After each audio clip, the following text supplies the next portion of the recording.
Peace, it's DJ O Sharp. I'm here with the Central Ohio creators. If you are checking out YouTube, make sure you check out this podcast. It's holding the city down. Please and thank you. Peace. All right, Central Ohio creators, we back with another episode. Today we have a special guest. This not only is my godfather, but this man right here is a legend in the city of Columbus. We have DJ O Sharp. Make some noise, Pleasure to have you in the studio with us today, man. Thank you for having me. This man, if y'all don't know, he's a legend in the city, mentor amongst many, and we can't wait to soak up some game from you as well. So let's do it. Cool. Let's get started. So my first question for you is, how did growing up in Columbus, Ohio shape your musical taste and career as a DJ? I think it was more of the people that I encountered here. Columbus is Ohio Midwest is the home of the funk, but the funk did not shape me rap musically. Just listening to the radio stations and listening to rap music that was new at the time. And when I can think back of listening to music, if you're from Columbus, WVKO is a station that y'all don't even remember or know about. Keeps your mom and your dad know, your grandparents. That's the era. But the music that shaped me was definitely from the radio. And then when rap music hit the radio stations, there was a time where rap music wasn't as prevalent as it is now, where you couldn't just turn on the radio, turn on the TV, turn on, there's no such thing as YouTube, where you could just hear rap music. So rap music was special. So when you found something that connected to you and it was special because of the scarcity, then you're often in a constant search for it. So it wasn't so much the city. I think a lot of the kids in the city were in search of it because it was special and it was scarce in the sense that you just couldn't hear it every time. You'd have to collect it. You'd have to record it on cassette tapes. You'd share those cassette tapes. So a lot of the music that influenced me was collected from cassette tapes that were shared from kids around the city. And then when summertime comes around, certain kids are taking those trips away from the city and they're going to other states and they're coming back with those collections of tapes and music, and you're hearing music that isn't even on the radio in your own city. You're like, so there's something even more special going on outside the city, outside of the state with rap music. And that I think that's been a constant search. Like, I don't think the search stops or the feeling stops. I think I'm still looking for music to be influenced by or inspired by. I think inspired is the word I'm looking at now. I have a friend, and yesterday we spent time. He's like, have you heard this? Have you heard this? Have you heard this? And it's old music in the sense of when it came out, but it's not old for me because I never heard it. And it can still inspire me to, like, what do I want to do with that song? How do I want to play that song? Who do I want to play that song for? Where do I want to play that song? All those things that music did when I began sharing it as a DJ, it still happens with music. So it's not necessarily the location. I think everything is a part of the story. When you hear it, where you hear it, how you hear it. But I think what really made it special for kids at that age was hearing so little of it when it was so good. What does hip hop mean to you personally? You spoke about your experiences, how you first hear it, how you experience it, seeing it, other people experience it for the first time. What does it mean to you personally? See, I think that is the current question. So when you think of hip hop, you think of listening. And when you think of hip hop, what do you think about? the culture, culture, yeah. I don't think of just hearing it. It's a way of life. It's a being. It's like how we are, and it's a collective of expressions, whether it's visual art, whether it's the music, whether it's the dance, whether it's the language, the fashion, all of it. It is it's the way a group of people live, and it's collected under a term called culture and shared. So when I think about hip hop, I don't think about only music. And as I've grown older, I've learned that I don't have to only think about rap music. Like there's a time before um, Sugar Hill, and the most common starting point for a lot of people is Grandmaster Flash or the Sugar Hill Gang, or depending on how old you are, Run DMC. Right. But there's a time where there weren't rap records and hip hop was happening. Okay. Like literally, DJs are playing records and cutting up breaks, but they're not playing rap records. The rap part of it is happening in the parties, and then I don't want to say just the capitalistic view is like, oh, we could capture that on record and sell that, but it was already happening. It just wasn't on record. So when I think about hip hop, I'm looking at graffiti. I'm looking at the idea of making something out of nothing. That's really what hip hop. If there's a way to explain it, like none of what we were doing existed in the form that we express it in. We're looking at stuff and saying, oh, what if I twist the picture this way? Simple thing of, I can trivialize it to this. What if I spin on my head? I'm doing gymnastics. I can do a backflip. I can do a handstand. But what if I spin on my head, and then I do it on beat? Yeah. Like those are that's the special nuance of hip hop that those kids. I think those kids were genius. I think those are the true genius of hip hop. When I think about it, we throw that label around so recklessly. Like, what made you spin on your head? What made you take that record and that record and continue it? What made you, take a spray paint can and not just, write your name in simple letters? Like, you thought about, what if I had 50 cans of pink and 50 cans of purple and 50 cans of orange, and I put this thing up on a wall or on a train? And then how do you figure out how to do that? Because there's not a teacher for that. Right. It's not a teacher for the first person doing these things. So when I think about hip hop, I think about just the special nature of ingenuity. Like, now, how you figure that out? That's legit. That's a deep answer. You're not gonna right get there. the canned answers. I'm sorry. Yeah, I like that. I mean, that's what we looking That's for. what we looking for. Yeah, that's dope. Yeah. Can you share the story behind the creation of the redo? Man, the creation of the redo. The redo exists simple for DJs. Shout out the Alliance DJs. Shout out DJ Cornbread, Dommy Styles, DJ D Boogie. So there was a time where DJ crews existed in the city. The crew I come from is the Usual Suspects crew. The Alliance DJs are the names I mentioned, among so many others parts of them. And really, the name DJ Cornbread, he came up with the name. And the idea of the redo is, all of us were DJing in clubs, some on the radio, whatever. And, you get kind of tired of playing the same song like, this is what y'all expect, this is what y'all want. Yeah. But, DJs, like I said, we listen to so much music. And when do you actually get to play it? And when you get to actually be with your friends? Because if you're working and I'm working on a Saturday, we never hang out on a Saturday. Yeah. If you're working on a Friday and you're working on a Friday, I'm working, we're not going to hang out. And at the time, parties would happen Thursday, Friday, Saturday.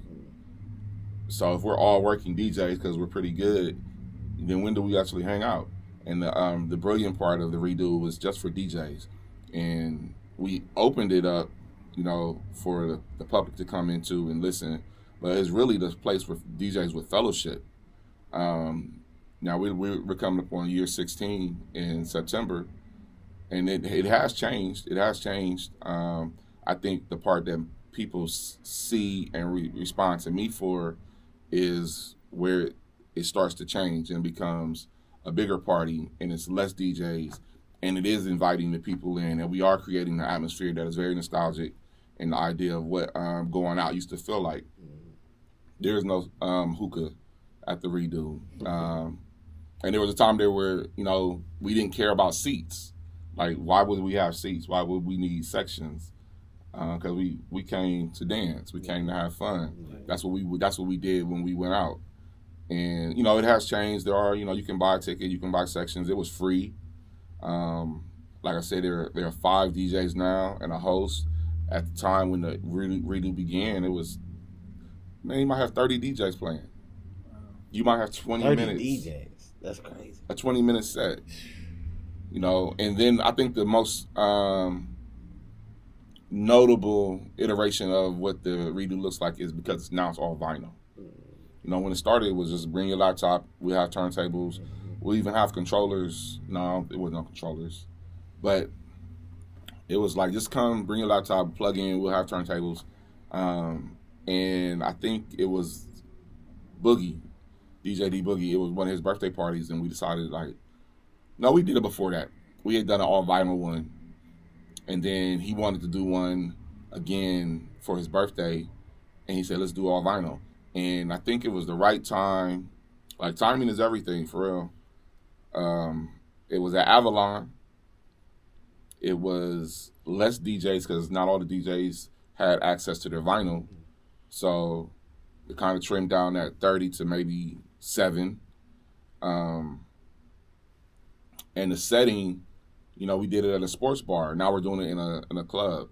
So it put everything back into the right setting of a party. And people responded to it. And, the response has been pretty significant, if I do say so myself, in what the parties look like in the city. When I think about DJs, like, a lot of the events feel very similar to the redo. And that's not, we didn't create DJing, we didn't create having multiple DJs in a space, but we are kind of a blueprint for a lot of what goes on in the city. Most definitely. These events, man, you said 30 DJs. How long would the events be? I mean, I know you started to narrow it down, but the redo is from 5 to 10. So I think even then, if you got 5 hours and everybody's doing a short set, you can get them all in there. You can get a lot of DJs in there. Somebody's gonna do the math, like, no, you can only get this many. Right. I'm like 30 DJs sound like a lot, but I get it though. It's short set. But I'm gonna say it was a lot of DJs. You would hear a lot of music. I think one of the more special, we did specialty parties at one point where every DJ would pick a producer, and that would be who you would play. You would play all of Rick Rubin, or you would play all of Pharrell, or play all of Dr. Dre, or all of insert whomever the DJ that you felt like you wanted to highlight. I think those were special. The redo has had many. We've done it at the Commons. Yep. We've done this as a party for Central State's alumni. We've done this at the African American Heritage Festival. They've booked the redo to be one of the featured acts at large events. So it has become something very special, I think. That's dope. How do you see the Columbus music scene evolving, and then what role do you hope to play in its growth? I mean, you've already played a major role in it, if you don't realize it already. But, the evolution of the music scene, I think at this age, in my own self-reflection is the why. The evolution will come with the answer to that. Okay. Why are you doing it? Okay. Yeah. If you're doing it for the money, then you know what the formula is. If your why has something to do with being community responsive to some of the things that we're having, then you'll make music that actually talks to that. If you are figuring out yourself, then the music's gonna sound like that. It's a self-exploration into who you are. I think I would love to see if we all say we're doing rap music, and rap music is an expression of hip hop, that it has some community service elements to it. I'm not saying that everybody have to sound like insert conscious rapper, if that's the term we want to use, but there's a little bit more responsibility taken when you think about somebody else, when you think about how I can help somebody else, how I can serve somebody, because we are always going to be in a space where people are going to be in need, and art is one of the things that helps people in that time. Art has always been good for that. If we look at the elements of hip hop, graffiti being the first that was actually the most expressive of what's going on. There's a graffiti writer scheme, and he has this tag or this burner that went on the train, and he was all I'm gonna mess the quote up. All I see is crime in the city, and it's just a report of what's going on. And if you see that report and you have some activation in your body and your spirit, you say, all I see is crime in the city. How can I help the crime in my neighborhood? And if I can help the crime in my neighborhood or help the community if I can help my immediate community, then there can be some peace. And when there's peace, then the people that want to do things can actually come outside and do those things. Yeah. And those are the parts right now that I think if there's ever a moment in time for rappers to say something more than what's being said, we have that moment now. We had it with George Floyd. We had it with Mike Brown. Yeah. We continue to have these moments. Mm-hmm. So Columbus, this is a red state. Yeah, it is now. Ain't no way you can be talking about popping bottles. Because that's just not. It's difficult for me to see that being a reality for a lot of the MCs, or how do you ignore, the killings of people in the city, and especially when they're young people. Yeah. So if there's ever a sound or a direction, I would love to see the direction and start to be like, let's affect the community. Let's affect the babies. Yeah. Most of it. In a positive way. In a positive way. Yes. Facts. As a mentor, what key advice do you give to aspiring DJs and music producers? Be a student. I can't tell you what your style should sound like, because I think everybody wants to answer that with, what should I do? How should I sound? Mm-hmm. I think once you're a student, you absorb so many sounds, you absorb so many styles, and the discipline of not copying, but being a student and seeing how things happen and why things are. When you start to apply those things in repetition, you'll see less of whoever you're influenced by, and you'll see more of yourself. Yeah. Because you'll find confidence in the thing that, I write graffiti, and I can see, as a younger writer, I can see all the influences. I can see all my influences. And the more that you write and you do something and you like what you did, even though it was started here and you started doing this thing, and you're like, I like the thing that I did. Mm-hmm. Then you start to do more of the thing that you just did, less of the thing that you were influenced by. Right. And as you push yourself creativity into creativity, mm-hmm. you will see more of you and less of your influence. Most definitely. That's fire. Interesting too, because I remember watching a Kendrick interview where he said Ice Cube, Wayne, and Hov. You don't hear. He pulled from all of them. You don't hear it. No more. I knew that he was I knew Kendrick was a fan of Bone. Mm-hmm. Just how he would layer his lyrics, especially when he was doing like a triplet style. In Cali they call it chopping. Mm-hmm. But he had a melody, and then I could see how he did less of that thing that Bone did, but the melody stayed. And then it's pushed to a point where I expect there to be a SZA and Kendrick album at some point, because look what he's doing with Luther and 30 for 30. Yeah. You're trending that way. Trending towards melodic songs that aren't necessarily just rap songs. Exactly. Yeah. I mean, we know the deal that he got. He's the face of the music scene right now on the mainstream tip. So that's a good prediction. He probably gonna be doing more melodic R&B joints coming up soon. And then because they that gotta would sell them. I think that would They gotta sell them. I think even just that's what we can look at.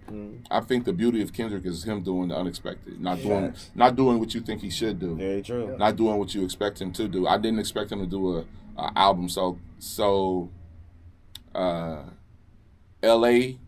sounding, like it sounds like young L.A.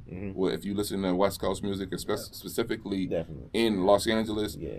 this is what Los Angeles sounds like with a large influence from the Bay in the beats. I didn't expect that. This guy made a concept album that was focused around jazz. Then he made a Pulitzer Prize winning album that had a lot of mainstream. Like, we didn't expect that part. Then he goes into his therapy bag. Didn't expect that part. Another concept. And then shout out to Drake. The beef. And I don't know if he had this album would have came out regardless of the beef or not, but it gave him great content. Most definitely. It gave him great content. And another, Kendrick would be considered part of a conscious, I don't feel like reading my raps in the club. I want to just dance. I need a bop. Facts. But he's going to give you more to think about. Yeah. But his contribution to community service looks different when you put all these people on your albums. Yes. And there's some tension there because I listen to those guys. I listen to West Coast music a lot. It's not as positive as he is. As it appears, It's not as positive as he is. These guys aren't talking about what he's talking about. But it's like there's something to be said about. He extended all right, himself. let me give you a platform. Most definitely. That can, if you can get out of this room, and this is what you're talking about, and you see this room, in this room, you might have to say something different. Figure out the different for yourself. Yeah. But now you have how many people? Access to way more audience. Yeah. And then, doing it for his city. Yeah. You think hip hop will ever go back to being regional? When the internet crashes, when That's phones die, I wish it would. I think that's one of the reasons why, it surprises people what I listen to in my car.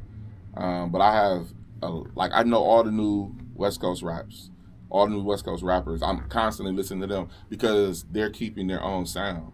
Like, there's parts of it, times where it's like, oh, you're doing the industry sound, but a lot of it is just, if you like West Coast music in its essence, they still are doing it. New York doesn't do it so much. I feel like Atlanta kind of gave the industry the sound.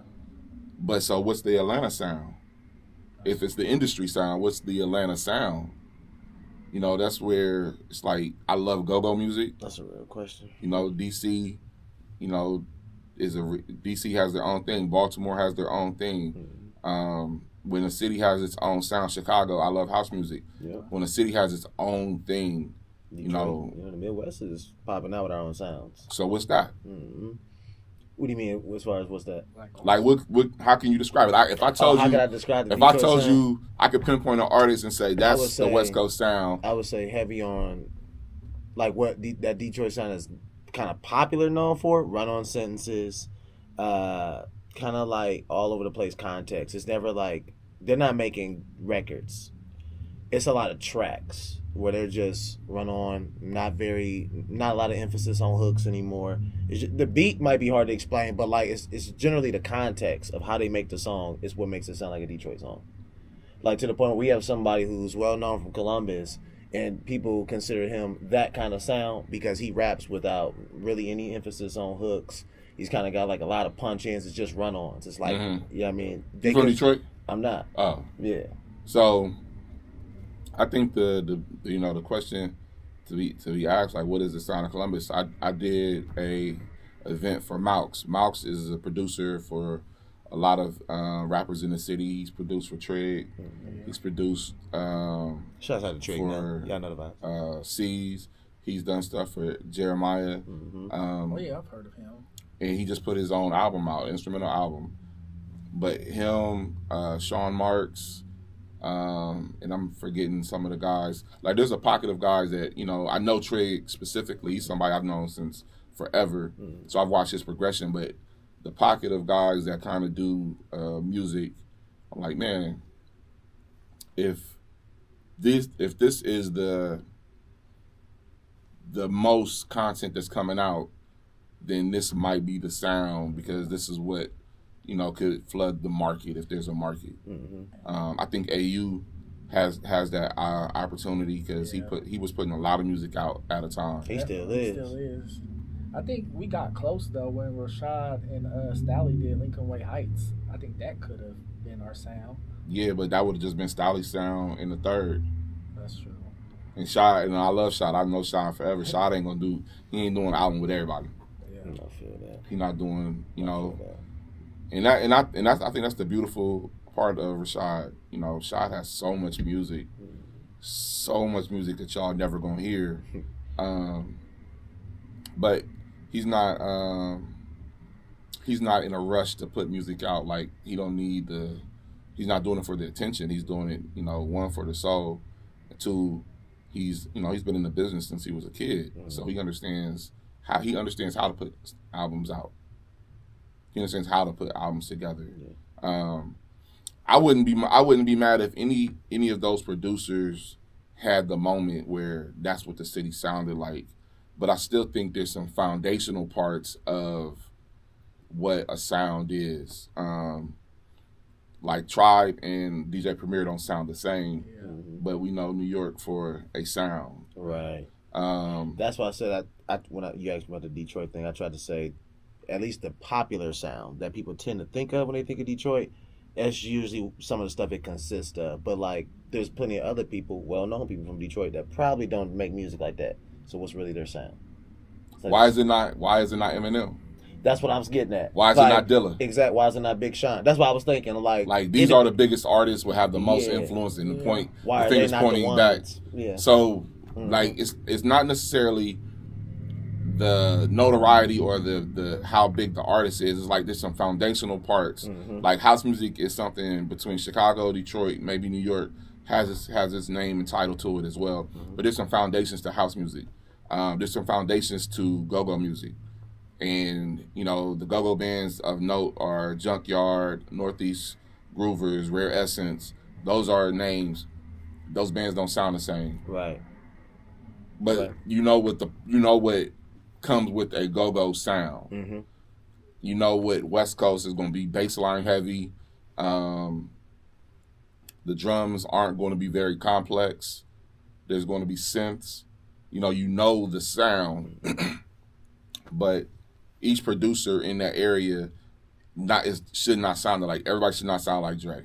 Everybody should not sound like Mustard. They shouldn't sound like Quick. But you could put Quick and Dre together in a room and each of them do a song, and you're like, oh, that's a West Coast song. Yeah. But it's not Dre doing Quick and Quick doing Dre. Right.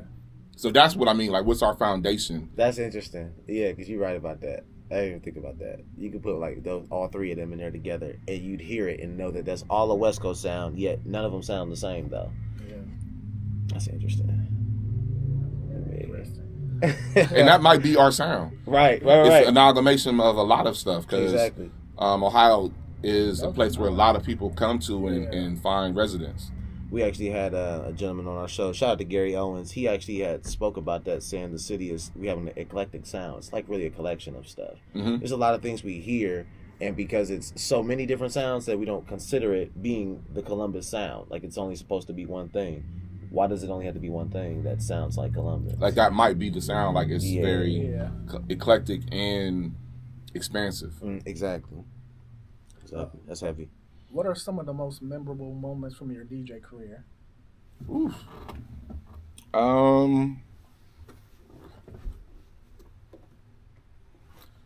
I remember vividly the first time I touched the record.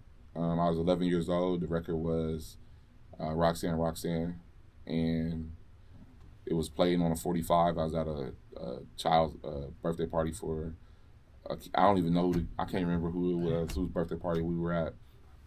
but we were all taking turns touching this record, and clearly somebody had seen somebody else DJ before because we were touching the record. Okay. And when I got up to take my turn, the sound is a sound that of Mixmaster Ice, a resident in Columbus now, Legend. a legend in the city. Mhm. And I would love to talk about that word legend. Like, that's legend. Yeah, that's legendary. I don't feel like I'm a legend yet, and I'm not. That's not even a pursuit. But he was cutting the sound, and all I can remember is like, what is that sound? It's not a guitar. It's not a drum. It's not a horn. But it was a sound that I had never heard before, and I heard people talk. I heard people rap, but I had never heard a sound like that. And I wanted to touch the record because I wanted to touch the sound. Now, keep in mind, I'm 11. And that was like one of the most memorable moments. Like, it's like I often equate the early parts of rap music and hip hop in general. It's like when babies can see their fingers and they just kind of get, mesmerized that their fingers can move. Mhm. Like a lot of the things that we were listening to was like, man, you can do that. You can do like, oh man, you can do that, and you can do that. And it's all these wow moments, these light bulb moments, continual light bulb moments. And if you do anything with, if you understand neurology and learning, when these light bulb moments are happening continuously, that means you're pushing yourself in creativity. So it was a constant motion where everything that we were hearing was pushing everything that we were doing, because everything we were hearing was new. I'm hearing this thing new. I'm hearing this new thing. I'm hearing this new thing. I'm seeing this new thing, and it was pushing us. Another moment, DJ wise.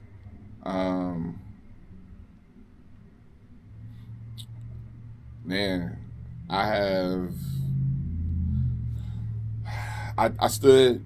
I've done summer 614, but we did the redo there, and but it was like condensed. So we couldn't have all 5 DJs, so I did it in representation of the redo, and I've stood on stages before. But to stand in your city and stand in front of, I don't know, but we'll just say thousands of people that know you, and I know everybody in the city. I can see some of the faces while I'm there getting ready, and to be able to do the thing in front of your city on a large scale, that was great. When everybody has their moments. I've been blessed enough to have 2 or 3 moments in the city where I was the go-to DJ, or my crew was the go-to crew for whatever. Being at the Cove and really seeing the things that myself, Rich Nice, J. Rawls, King 7, Crate, like the way that we had seen DJing or felt that we could express it, we had the city on lock. So Fridays was Craig, Saturday was me. And, to walk into a club every Saturday and know that you have the full freedom to be you as a DJ, it's unmatched. Like, you can't, there's always somebody gonna ask for a request, but when you can keep creating this thing every week and it pushes you to be better every week, but it's fully you, it's fully your expression, like that's unmatched. I could tell you I've DJ'd the 40/40 before. I think that was special. I think that was really special. But it's something about doing things on your own terms, and they also have the larger success, but the success is actually doing it on your own terms. But when people can connect to it, that's special. How do you balance your roles as DJ, music producer, and event host? That's 3 hats you got to wear. How do you handle them all? Some would say I don't wear them well. The balance is off. So it's like, you wouldn't know that I was a music producer. That's something Kesey would know. Yeah. But it's iterations of who I am in the city that, people only know me for this thing, or only know me for this thing. myself and Keith, his father. Did I say Keith? Yeah. I said it. You did. I said it. I call my son that. Okay. I mean, that's That's the family coming out right there. like I mean, his mother is like one of my best friends. Yeah. Like I drove her car to prom. Word. Okay. Like I didn't have a prom car. I wasn't able to rent a car, and Shelgo had a car. Hey. Shell had a car, that red Cavalier, and she said you could drive my car. So that's how That's love. Yeah. That's a long time For sure. But his father, Mo, like Shout out to Coach Mo. that's the iteration that you know. Mm-hmm. But there was a time in the city where what Mo was doing, what Jack and Jill was doing, what Columbus Mob was doing, what DJ Wiz was doing, like that was like when Columbus, like what we're talking about with Trig and C's and AU and Cold City and Rashad, like that was The collective at the time. that was the push, the industry push. Okay. Like not a push that wasn't working. Like the Columbus Mob had a song make it to the Bullworths soundtrack, and that Denise and Mimi. Yeah. I can't remember what was the name of their. What was their bitches or hustlers too? Yep. Yeah. But they made it. You got Shake. Shake was cooking up too at that time, wasn't he? Shake with the Relive. Remix. Or Remix Live, yeah. Nah, this was before that. Oh, this is before that. This is before that. Okay. But so there's a point where I'm artist, producer, not DJing.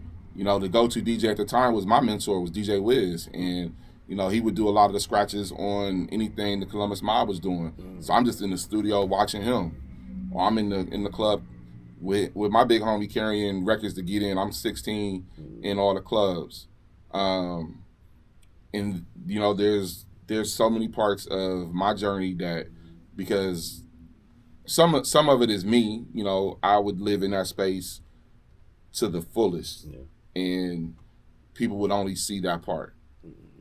But if you know me, then like there's so much more than just the DJ or the producer, or even like J. Rawls, Jay Sands, when they first put Lone Catalyst together and got out. We owned a studio. Me and my man Sherrod, we had Mecca Born Sounds on Morse Road, and Rashad recorded there. Lone Catalyst recorded there. Rufus Black recorded there. I don't know if Dame recorded anything, but he came through there. Mama Soul, she came through there. Like, I've been studio owner, studio engineer. Okay. But my latest iteration of self is graphic designer, but my first logo I did was for Lone Catalyst. That's 97. And J. Rawls is having like the moment in the city. So there are so many versions of myself, and I'm currently doing a lot of design stuff for him, for the parties and the show that he has on Sirius XM. Okay. So there are so many parts of me that people only know segments.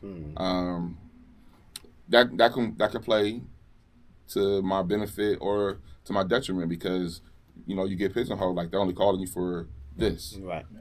And that's cool, but I think there will be a moment where I'm learning how to dictate the terms. Can you talk about your friendship with Jay Ross? Man, Jason. That's my brother. That's the beautiful part about a lot of my friends that become family. Like your mom, like your whole family, Uncle Terry, like Carl, all of them, this is neighborhood. How me and his mother know each other, but it's bigger than that. The first thing he said, like, his grandmother said hi. His grandmother said hi. Like that's not just friends, and that's not industry. That's real relationships. So when you say J. Rawls, all three of his boys, I gave them their first haircuts. I DJ'd his wedding. One of the parts of that relationship that goes past music is spending Super Bowl Sunday with his family. His father is no longer here. Like listening to his dad tell stories to all of everybody, the grandson, me and Ross, his wife, like it's like those, like we are we I see his people, his family is not, music. I mean, me and Jason can talk about music, Right. but I see his wife. I'm like, oh man, Pat's out. Yeah. I go run up and give Pat a hug. She's like, when you coming over? Like, she's doing the checking. Like, who you dating now? Like, you married? When you ain't married? Why you ain't married? Like, it's real life. Like, that's not, it's bigger than music. I feel it. We didn't go by the artist names, basically. Y'all family when y'all walking up in the door. I get it. No, for sure. Now, I want to circle back to something. You said that you didn't consider yourself a legend and you had your own kind of meaning for what you think that it is. Can you talk to us about that? Mixmaster Ice, full on legend. If you go to, if the people that influence them, if the people that, let me see, how should I say this? Like, there's a whole thing that DJs know about, who are the creators of sounds and scratches and styles. But like that sound that I was searching for on that record, it's the song that I was listening to was Roxanne by UTFO. The song that Mixmaster Ice was scratching was called Change the Beat, pronounced Sean's the Beat, because it was Fab Five Freddy, and he had, I don't know if he was a producer or whatever, but it had some French. It had a lady speaking French on it. She kept saying Sean's the Beat. And the song plays for 5 minutes. The last 5-10 seconds are 3 sounds in succession. This stuff is really fresh. That segment. But it's a sound. Like, it's not just a word. Okay. It's a sound. And you'd have to hear it. And Ice was maybe one of the first ones to put it on wax. Not the first one to use it, because I think that's something that we often are trying to do. We're trying to define who did whatever first. Well, the first one that most people hear it from is Ice, because UTFO had a worldwide hit record.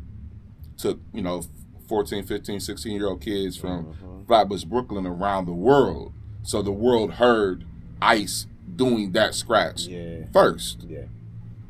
But that sound is a sound. It's almost a stock sound for DJs. If you hear a DJ battle, or you hear anybody doing any kind of tutorials, or you hear open turntables, wherever, they're going to be cutting that sound.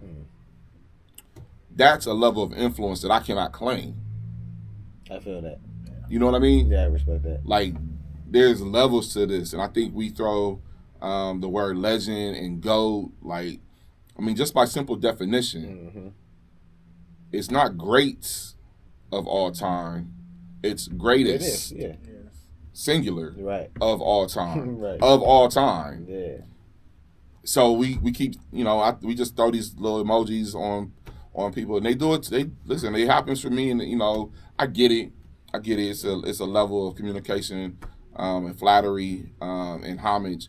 But Ice is a legend. Jam Master Jay is a legend. And if you say, well, what about inside the city? DJ Wiz is a legend to me. Okay. I don't know a lot of working DJs. When I say working DJs, that's all they do. Like,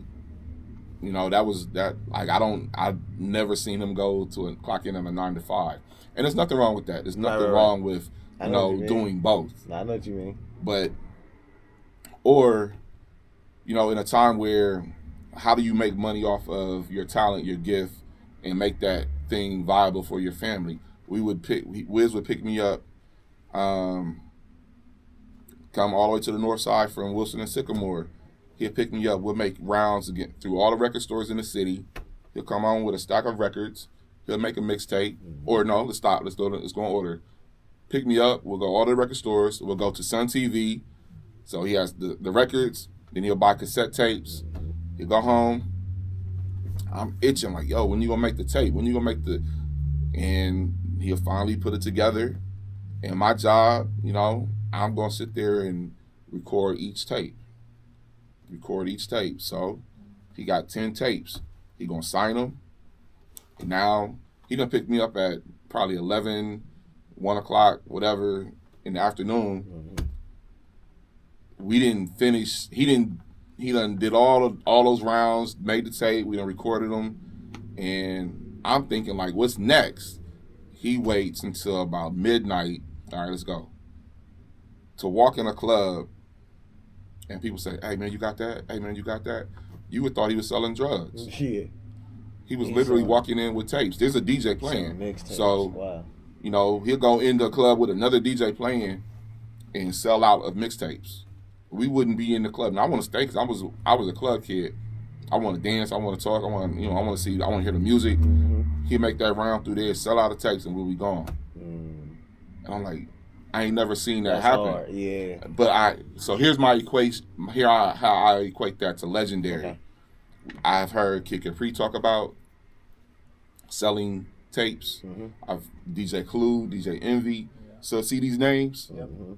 And see what I'm telling you about DJ Wiz? Yeah. Like that is a standard that I've experienced. So when I hear about these other names and these people, I'm like, oh snap, my old head's doing that. Oh snap, my old head is doing that. Though that's legendary to me. Okay. And then you still be, Thursday, Friday, Saturday, you're running the city as far as the go-to DJ in the club. He never made his mark on the radio, so to speak, on the popular radio station, but there was at that time I speak freely. There was a lot of drugs ran the city, Mm-hmm. a lot of activity, Mm-hmm. and the same thing that Brucey B would do as far as selling tapes, those tapes in the clubs. He would do that same thing. Those tapes that he would make, for whomever would get on the road and travel back to Detroit or travel back to whatever city they were hustling, he would make those tapes. And he was the go-to guy for that culture. So, but those are the standards in the bar that I look at as legendary. I definitely understand that. You cleared that up for sure. So legend, like I get it. So some of the things that I've done in the city. Yeah. I do see them replicated. Mm-hmm. I do see, I've had a conversation with X, Y, and Z DJ and watched them grow to doing the same things that I'm doing. Mm-hmm. So for them, it might feel like what I've done was legendary because it was an aspiration. But when I think about legendary, I'm not quick to put myself in that same slot because what I've seen, like I've seen these names that you can say this name and everybody in the room knows it. Now everybody in the room does not know Wiz. But when I tell you what he's done, and there's enough shit like impact. Your dad will tell you. Yep, he knows. Yeah. Like his dad knows. Like everybody, Yeah. what he was doing in the city as a DJ. To me, on par with Kid Capri, on par with DJ Clue, on par with DJ Envy. Insert whomever else, Funkmaster Flex. Insert whomever else. He was doing it, and he had the skill. For sure. See that part. Just be careful about throwing that legend and that GOAT status around with people that have fame and notoriety and impact and influence, but do not have skill. Okay. Because these are things, in this, at least when we're talking about DJing, skill matters. Most definitely does. Definitely. How do you stay inspired and continue to innovate your music and the events? Travel. Doing the same thing I did when I was a kid. When I left Ohio for the first time when I was 18, road trip to New York. And then I did that on my own. Like I did that with my friends. Then I was like, there's something more to hear. Like I just wanted to hear more music. And at the time, that was the focus. If you wanted to hear more music, you went to New York. Yeah. Wiz happened to be from Brooklyn, so that was the influence. So I would go spend time traveling around. Then as I became good at what I was doing, I would get calls. I go stay in California for a while, so I'm around what's going on there, or get that call to go to Pennsylvania. So I'm there watching, like, oh, this is a little different. It still feels very similar to New York, but it's a lot more Latino influence. So you play a little bit more of this. Or then you go to Atlanta. I've been going to Atlanta like every year. I would spend a holiday or two since '97. My daughter lives in Atlanta now, so the South, I knew. Second home. I lived in Atlanta, so I knew the music because I was there. I mean, I'm always gonna look for the music. If I want to learn more about a particular genre, then I'm going to the city where. So 2 years ago, I've listened to house music all my life, but 2 years ago I went and took a trip to Chicago during the Chosen Few festival. That's literally, if you can imagine what we did with the redo with 30 DJs, they did something very similar with that party, that festival, started in somebody's backyard, and it exists at a park in Chicago.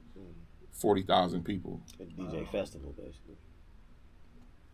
Something that was a cookout. That's amazing. Or a picnic, Chosen Few picnic. Yeah. Something that was literally a gathering for a few friends has grown to 40,000 people. But that's one of the homes of house music. So I'm like, I need to know more. I throw a party called Bump the Floor. It's all house music. All right, to be authentic and to really understand it, I remain a student. Let me go listen. Let me go see what I don't know. So, can you share any upcoming projects or events you're excited about? Man, you got something coming up next weekend for sure. I know I saw your reggae. We have, so the latest party that I have been promoting is called One Love, and then something that's been out before is called Southern Comfort. Okay. One Love is a party with myself and DJ Beat Bangers, Brooklyn kid, and he grew up playing reggae. Okay. So we are here in Columbus. We meet, we become family. Like I said, like his youngest son I named. Oh wow. So like my friends become my family. Okay. But I know his love and passion for reggae, and it's nothing that it's not as prevalent in Columbus. Like we think about reggae Sunday nights at Scully's. Yep. Yes. He's actually going to be there. He's going to be playing this Sunday at Scully's. But where he grew up in Brownsville, that's just normal to come outside and hear Caribbean music of all sorts, not just reggae.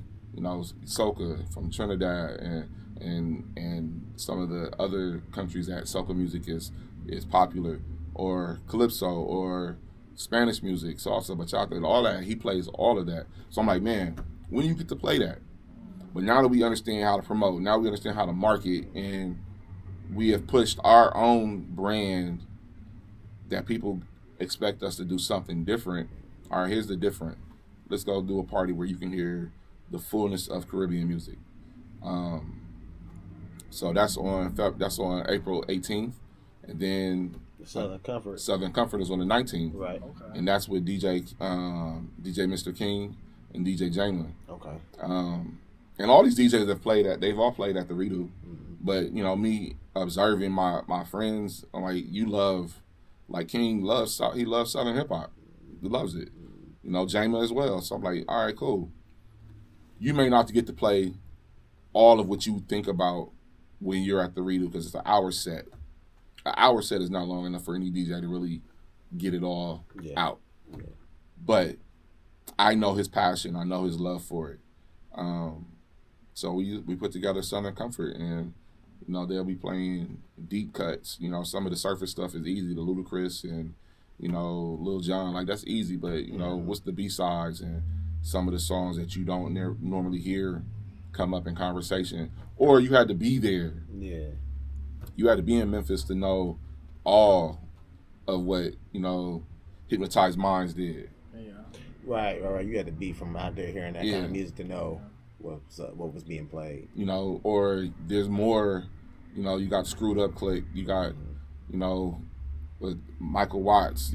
It's so much more to Houston. Swisher House. Like there's so much. Or there's Tony, if you know who Tony Draper is, Suave House. Okay. So like there's so much more to the South than some of what we only get to hear in parties. Like because people often go, just play the song that made me feel good. Mm-hmm. Don't make me think. Don't make me go too Right. deep in my catalog. Right. Because, you know, like, how do I do that? That's the beauty of being a DJ. Like, how do you get people to go deeper into their bag when you go deep into your bag? So these parties are for those people. Like, if you want to go deep into the Caribbean bag, come to One Love. Okay. If you want to go deep into the Southern hip hop bag, come out to Southern Comfort. Different themes, different flavors. Yeah. Got Bump the Floor. Bump the Floor is all house music. We have the Butters. The Butters is all like heavy underground hip hop, like stuff that never got airplay. Okay. Is Bump the Floor the one that you had at the art museum? We've done Bump the Floor at Columbus Museum of Art, maybe 3 years. We've done the redo there. We've done Bump the Floor there. Yep. You have a favorite venue in the city you like to work with?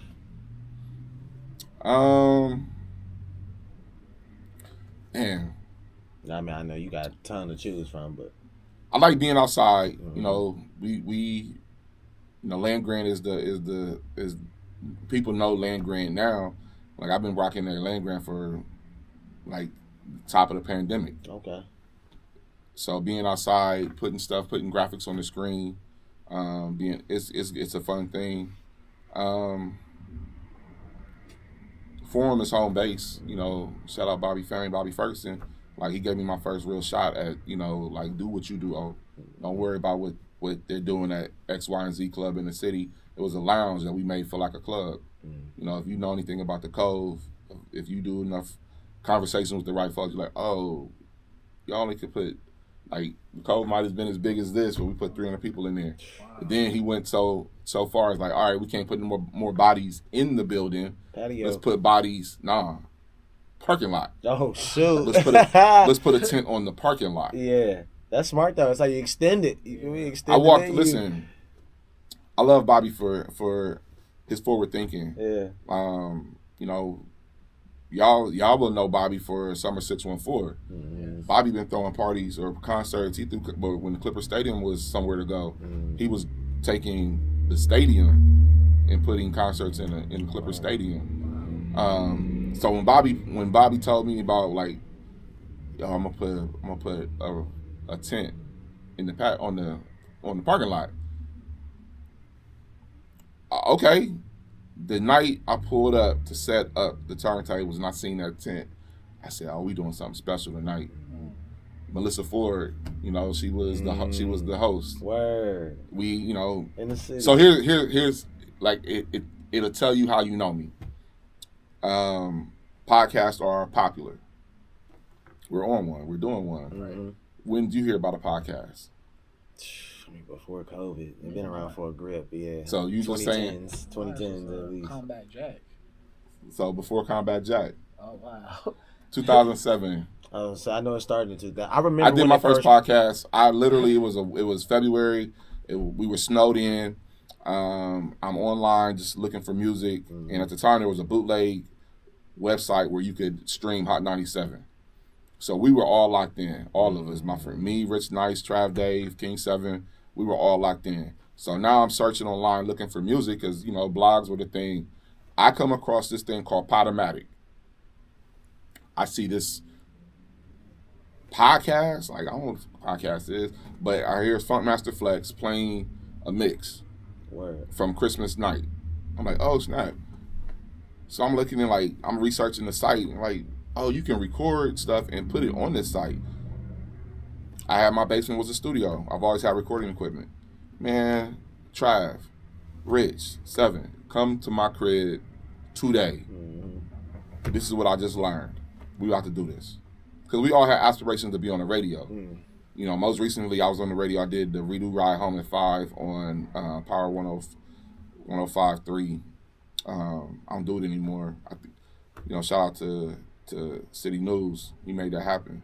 Like, that's, to me, now we might be talking about legendary, a party that transcends the venue and takes it to the airwaves. Right.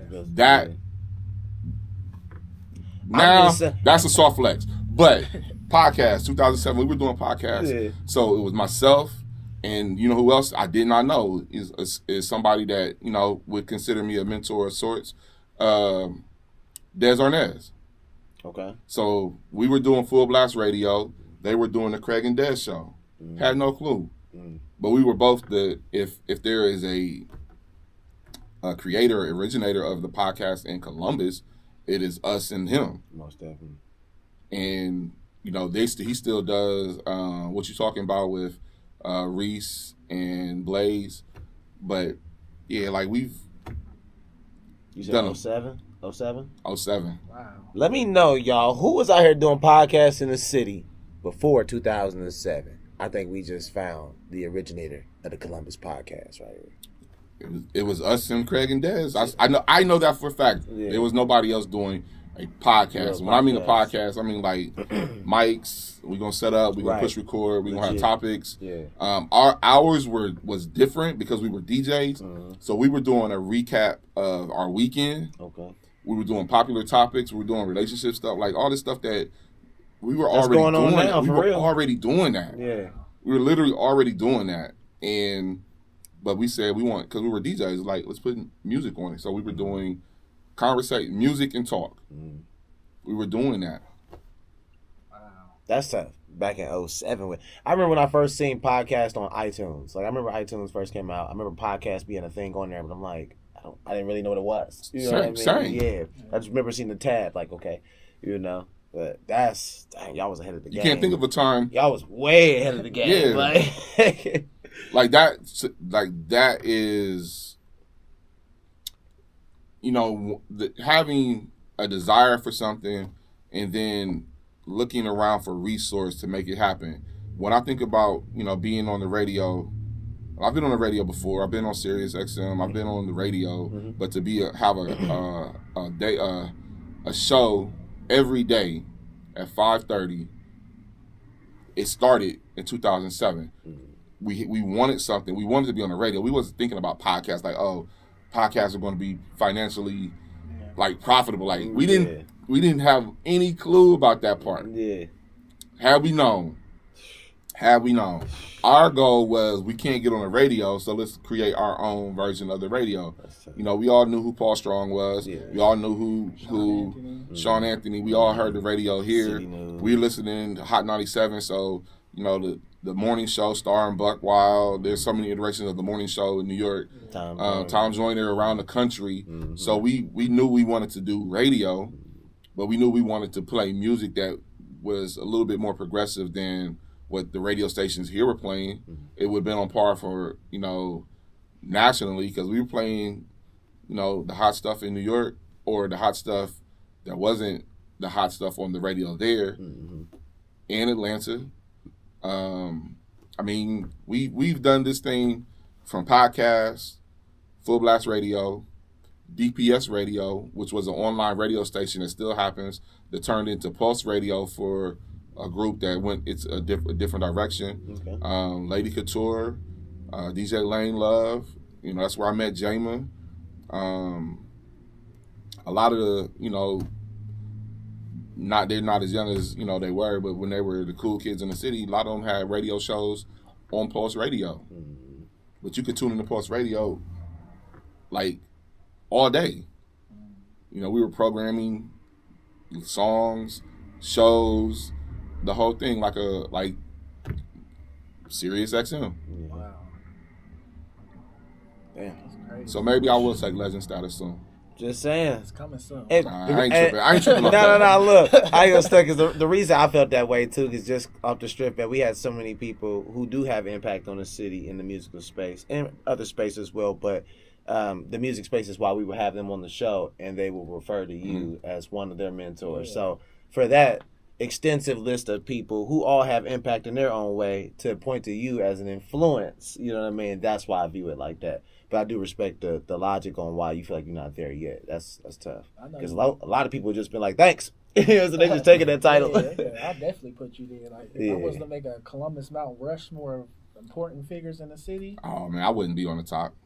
I wouldn't be on that. Bullshit. I don't know. I don't know.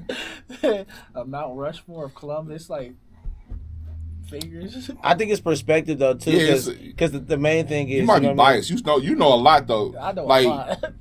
That's like he like if there's like, all right, what happens when this city starts to, when the people that were the movers and shakers in the city start to have children, and what are their children doing? Like Keith is one of those kids. Like he comes from a time where, like, I don't know who else has ever had that kind of impact in the city into the industry. Like, of course, Rashad, but like Dame Lee, like people don't know who Dame Lee is in the city the way they should. Like, you know, literally to be able to freestyle off the top of your head and navigate that throughout the country to end up on videos and movies and a modeling career. Never turned into the recording career that he might have wanted or we expect from that skill. But the impact that I've seen, like I've seen things that would blow your mind just from like, yo, you can rap Dame can really better than everybody else off the top of your mind, and that be the thing that pulls you. No demo tape, because he would have demo tapes, but demo tapes weren't the thing that would move him around. It was literally, I can, like, right now freestyle and go. And still raps now. Yep. Really? Where is he at? Is he still in the city? He's still in the city. He might be from between here and Atlanta. I know. Okay. I remember your dad had mentioned him too when he was on the show. When you gonna have your pops on here? No, we already did. Did he? So y'all got the? No, I'm saying he mentioned them. That's what. No, like that. Like there's so much history in that. Like, man, this is so like.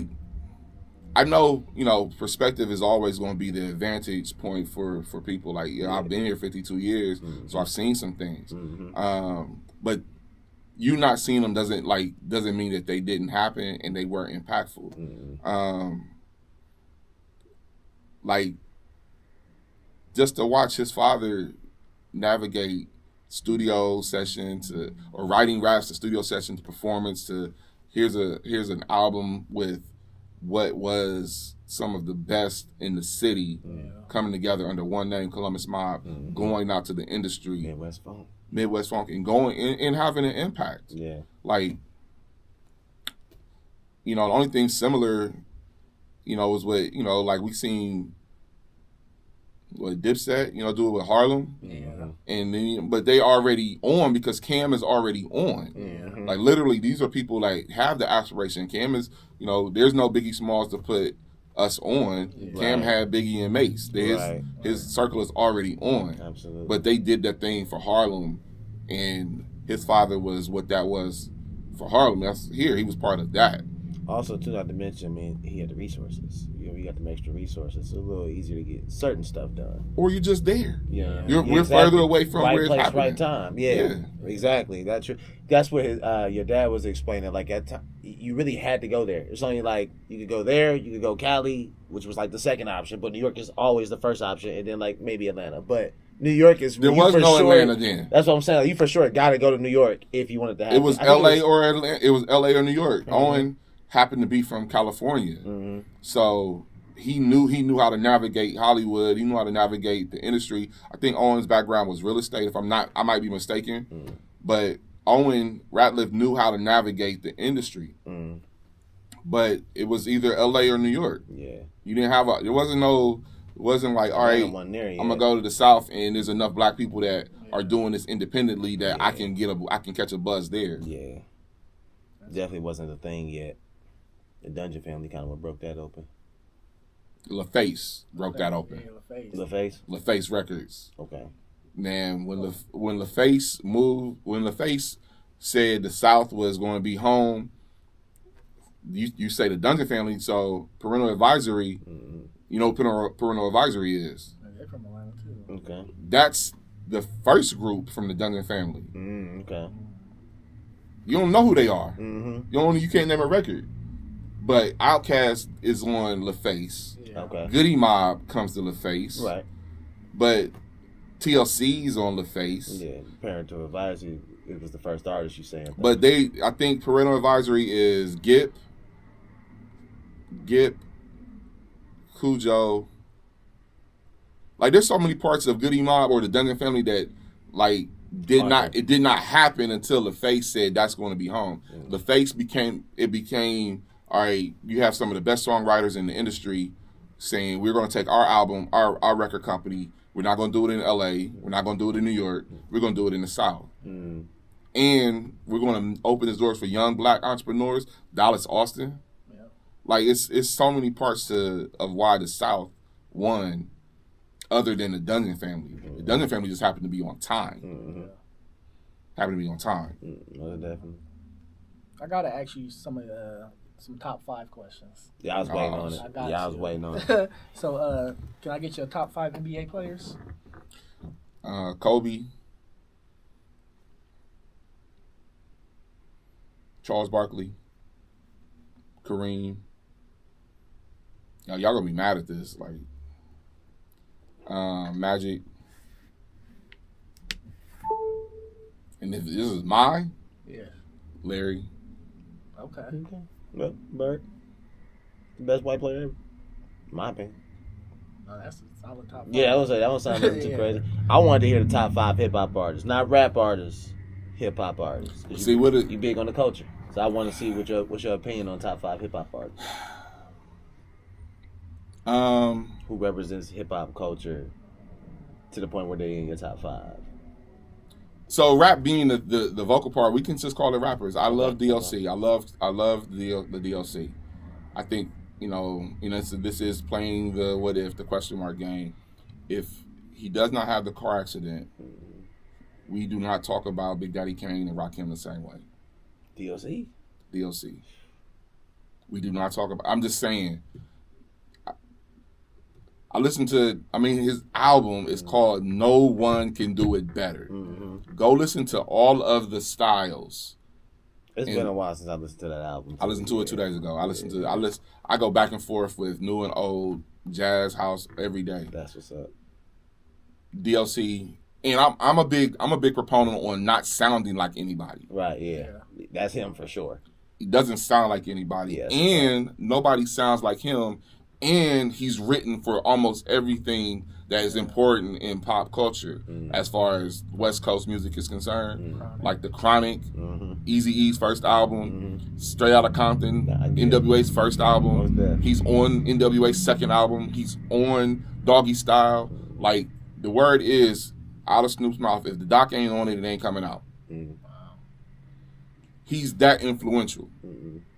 And he's that good of MC.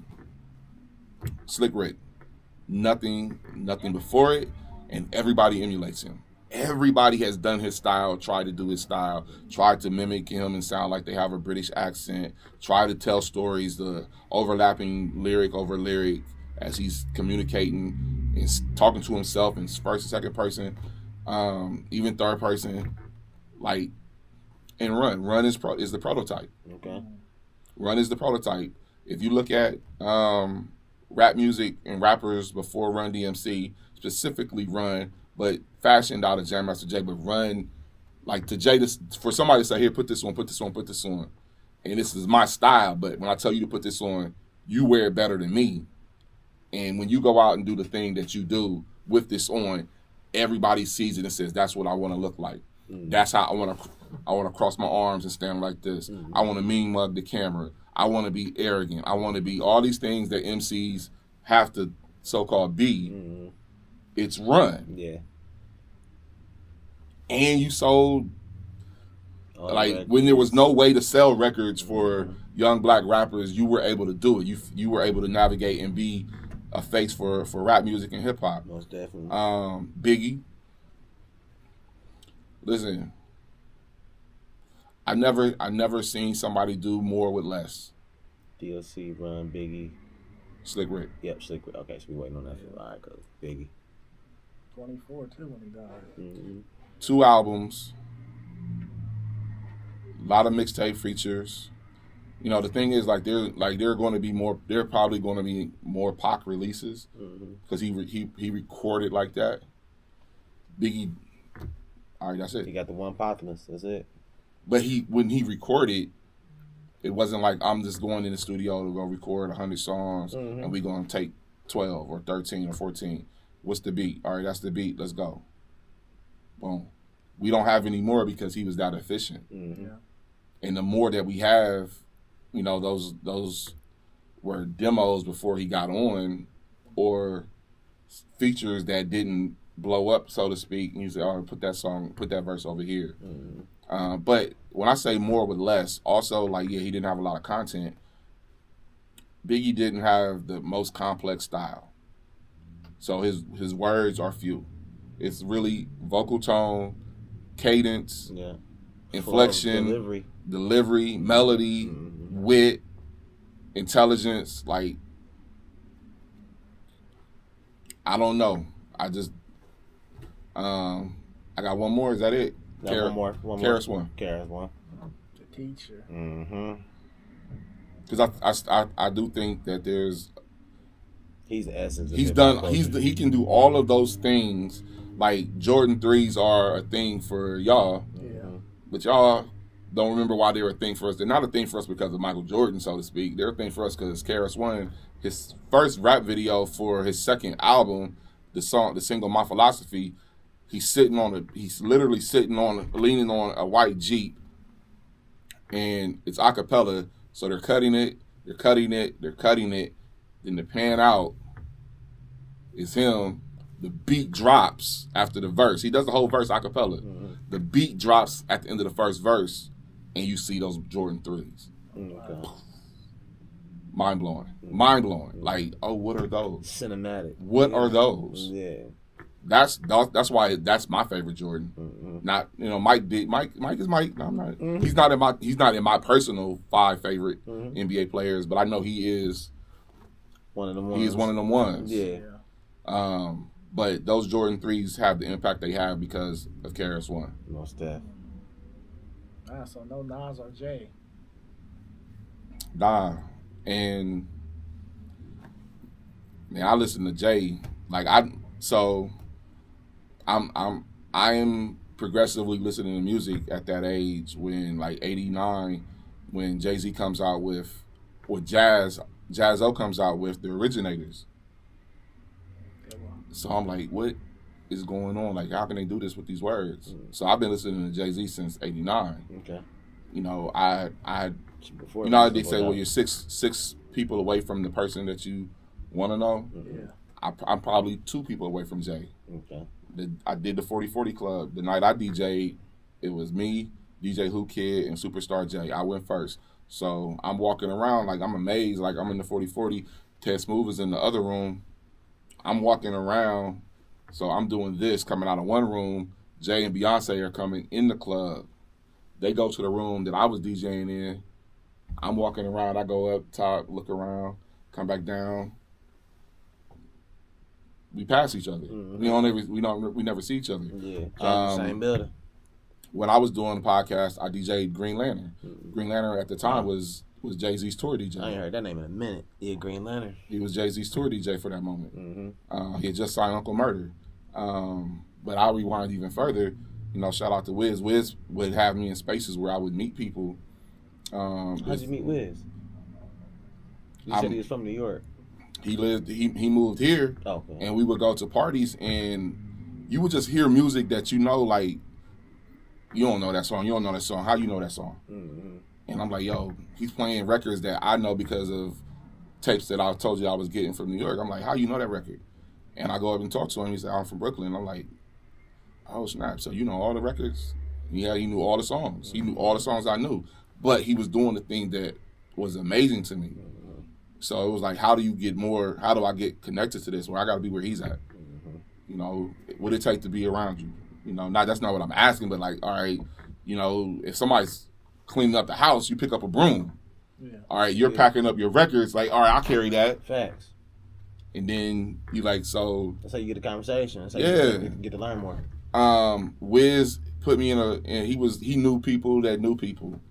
And I met a guy that, I'm not even, he was, this guy was best friends with Clark Kent.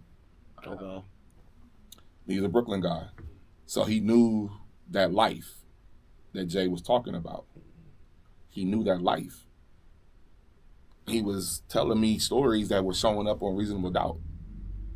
This was before Reasonable Doubt. Right. Yeah, you said 89, so yeah. So I'm telling him, like, he's like, what you like? He's telling me he's playing me Kid Capri tapes with blends. I'm like, oh, you know the culture, and he's a graffiti writer. So we talking about MCs, and I say Jay-Z. He said, yeah, that kid runs with Clark, this, that, and the third. He a real dude. Wink, wink. Like, all right. Then later on, when Reasonable Doubt comes out, you know, we're still talking about, me and this guy are still friends to this day. We talk. All those stories are true. Mm-hmm. It's like, wow. So this dude is really living, he's telling you his life. If you listen to Jay's career, he does not tell you more than 5 stories about 3 different people. He tells you about these 6 shots that he got, you know, divine intervention, 6 shots, not to mention, like these, like he tells you the story over and over. Mm-hmm. He's not telling you a bunch of the stories, but these are verifiable. So Jay is probably one of the most, like Biggie's life is a lot of fabrication. I know that. Mm-hmm. He's just good at telling that story. Mm-hmm. Jay is telling the real story. Right. I just think Biggie tells it better. Mm-hmm. Like Jay is surgical. Mm-hmm. The digital flow, like no flow is gonna sound the same. But Big, I don't know, man. Big's voice, if anything, is Big's voice over for me to take Big over Jay. Yeah. Like cadence, flow, delivery. I mean, Biggie is Biggie. can't. It's a reason why 20 years later people were still arguing. Is he the best? You know what I mean? Is he the best Tupac, Biggie, all that? I Kind can tell you, stuff. listen, like there's so much. What's our time? Like I've been on tour with Biggie. Shout out to the Alcoholics. Like Tash is a good friend of mine.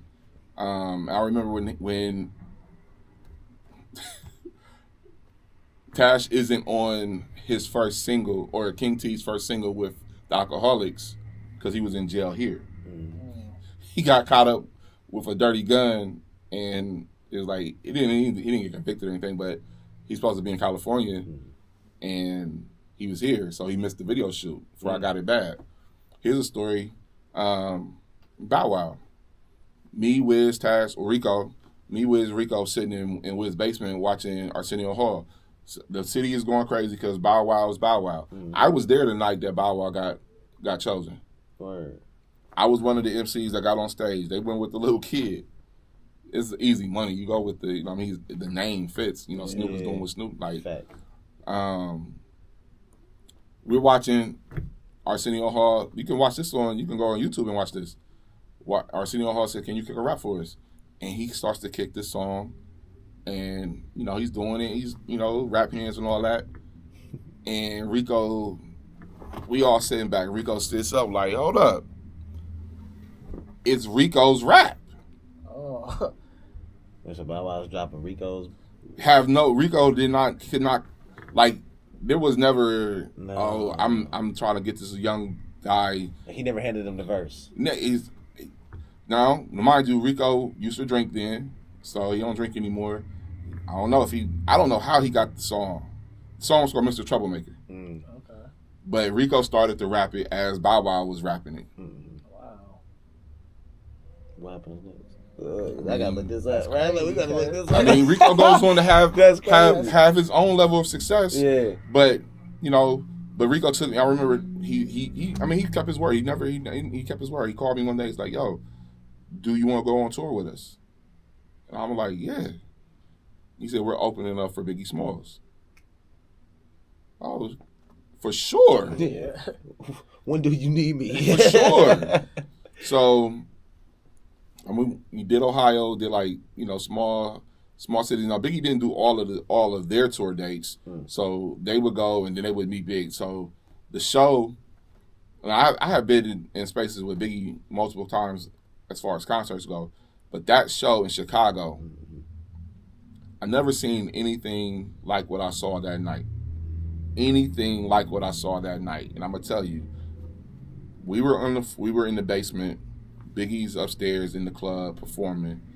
Now you see how the ceiling, it's the tiles and the lights, whatever. But we're right under the club. I want to see Biggie. I want to see the performance. I walk up the steps. On my right is Clark Kent. I look over, Little C's and Biggie on stage doing Who Shot You. I had never in my life, I've been in some melees, I had never in my life seen a bar fight like that fight. Right. And Biggie and C's did not stop rapping. So much, when I came back downstairs, I say, hey, man, they're fighting upstairs. 5, 4, 3, 2, the ceiling collapses. Oh. They tipped the bar over. They're fighting so hard upstairs. These Chicago, that you just see this water just rush out. Like, y'all don't know if you, like, you know, Like bar. in the basement. We're in the basement. Okay. Yeah. So you just see this water just rush through. Oh. So now, goodness. now it's like, all right, they got it. The cops here to clear it out. I go upstairs, you know, like, damn, all right, go look, you know, be nosy. Everybody want to see the aftermath. I'm looking around. It's blood on the. It looked like Candy. Like, if just keep it Chicago, it looked like Candyman was in there. Dang. There's blood everywhere. So I'm standing here, Biggie standing here. We both look like, whoa. Yeah. And it's funny that so I would see Biggie again in Orlando. I was living in Orlando working with Tavares. That's another thing. I gotta get Tavares on here. If you want to talk about some, you know, people that have done stuff in the city. Most definitely. Tavares had a single with Coolio, you know, video. Really? Yeah. Definitely. What's his I haven't artist heard name? his Tavares? Tavares. Okay, haven't heard bet. his You name want to tap in a in. long time. Yeah. You want to tap in. Yeah. But I was in Orlando working on Tavares' album, and I ended up went to a opening. The radio station had a concert. You know, radio station promoted. And it was Biggie. It was Lil Kim. It was H-Town. I seen Biggie. that time his DJ was Big Cap, and you can look on YouTube for this one. Big Cap was the tour DJ. They're doing the summer MTV whatever, having a show outside, and it's hot. But we're using vinyl. He's using vinyl, and the record is warped. I was about to say it started warping on you. Yeah. And you know, it was funny because I think it might have been Juicy. You know, it was all a dream. Oh, I seen that. And you just see Biggie throws the mic at Big Cap. I've seen one where he like, yeah, kind of. That's like He he, comes So- out like right there on stage. Yeah. Like, yeah. But they come to the show, so now I don't know. It's not Serato, so it's not like you can get a better MP3. Mm-hmm. The records you pack are the records you Yeah. the records you pack are the records you pack. Right. He still got to perform this record. So we're not performing off of that. We're not performing off of a tape. We're performing off vinyl at this time. Mm-hmm. So when you see him go back on stage, Acapella. no, he plays the record that skips. And you hear like, so this isn't on TV now. This is the second time it's happened. The first time you can see it on YouTube. The second time is at this concert in Orlando. And he said, this has been happening all tour. Mm-hmm. And Biggie, like, the show ends. I'm upstairs. Funniest thing, I think we were hanging out in H-Town's room and get a knock on the door. And one of the junior, I think it was Klepto, one of the junior mafia dudes. And he was like, you know, what's going on here? And I was like, hey, man, what's going on with y'all with the performance? He said, man, it's been happening on tour, but we took care of that. We sent him home. Mm-hmm. And he pulled out his glasses. So I guess they you know, yeah. did some adjustments and sent him packing. Yeah, for sure. But His job was terminated. Understand? But you know, Big Cap, he's no longer here. But Big Cap went on to have a very big career with Funkmaster Flex. If you research the Tunnel in New York, Big Cap, Funkmaster Flex, Cypher Sounds. Big Cap had a record called For the Ladies. I think had Lauryn Hill, whoever was the hot MC, female MCs. Like these are my youth experiences with some of the icons in the rap pantheon. What's that? That's heavy right there. You was sharing stages with the legends. That's crazy though. Why they didn't get you on there to be the DJ?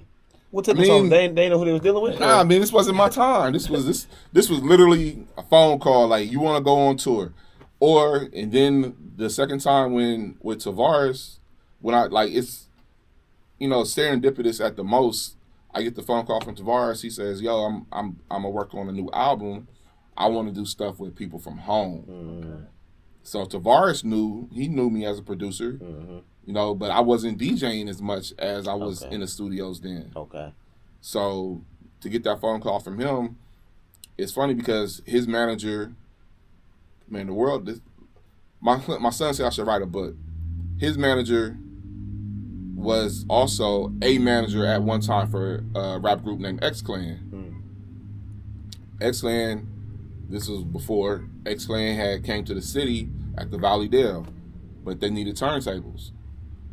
So I get a phone call from Wiz. Wiz says, "Hey, you about to get a call from X, Y, and Z. They want to, you know, rent your turntables for the night." Mm-hmm. I'm like, "Shh." But for X Clan, Say less. say less. Yeah. So, you know, we let X Clan use the turntables, but the same manager for X Clan ended up being the same manager for Tavares. Wow. Small world. Small world. Yeah. So now you got, you know, and he happened to be from Columbus. Even better. Okay. And he happened to be from Somerset. I grew up in Agler Green. Oh man. Right All there. Yeah, I'm about to say y'all down the street from each other. So you got these three Columbus dudes in Orlando.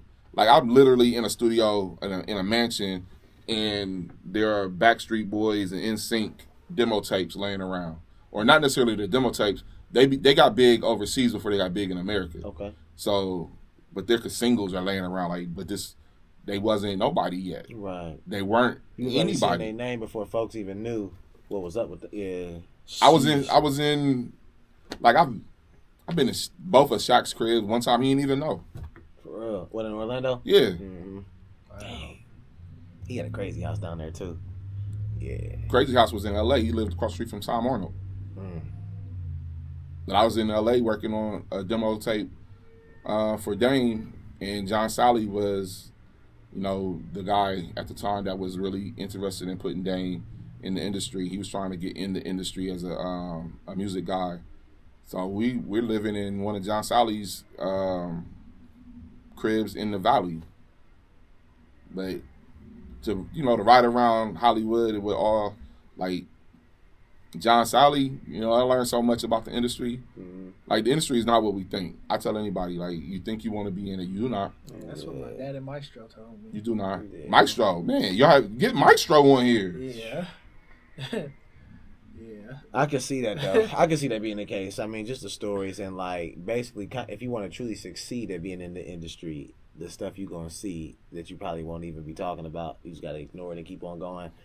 You don't really want to be a part of that. You don't really want to be a part of that. I think it's to the point now where people are realizing they don't, and they realize they don't have to either. Before it was like you kind of had to go. Like going mainstream was the only true way to feel like you made it and succeed in music. Now it's like, nah, I don't have to do that. I can be independent as long I don't as feel want. less of a success because I never put an independent or a mainstream album. I have an album. If you go on you know, the streaming services and search Black Jelly Beans with a Z, you'll find my album. For sure. But it's not even a rap album. It's a jazz album. And see, that's my favorite genre. I love me some jazz, so I'll be looking that up. So to do, like, I think what, for me, to take it all the way back, is doing the thing that you feel passionate and strongly about and having the access, resource, and freedom. That's success. It is. How many people listen to it? Besides the point. That's besides the point because there's so many variables for that. I put an album out and George Floyd dies the next day. Yeah. There's no, you can Literally. do about I put an album out and I said, I'm not promoting an album when the world needs to be focusing on this. We need to be talking about this, not my album. that. That's real. So, but the success is like, I did it. Mm-hmm. Yeah. And I did it on my terms. It's like, I listen to the album to this day. I'm like, man, it's nothing like it. You know, there are a lot of hip hop guys that put, you know, Ross has put an album out. He's made a life with jazz and hip hop. It doesn't sound like his. It doesn't sound like B Jazz. It doesn't sound like, you know, and some of the guys that are more notable or in front. It doesn't sound like Dilla. It doesn't sound like any of the guys that people think about jazz or DJ Premier or Tribe. It doesn't sound like any of that. It literally sounds like two guys. Shout out to Eddie Bayard. It sounds like two guys that love rap music, that love jazz music. That's it. That we communicated musically through rap music to make a jazz album. Now, is this on all streaming platforms? Black Jelly Beans with a Z. That's how you spell it. What's the artist title under? That's it. Black Jelly Beans, the artist title. Mhm. What's the album called? The Return. The Return. Okay, by the Black Jelly Beans with a Z. Make sure y'all tap in with that. I'm gonna be checking that out today because I'm a jazz head. So I got one final question for you. When it's all said and done, what do you want your legacy to be? Man, he served. There's a picture somebody took, and I'm doing a community event at Howard, Okay.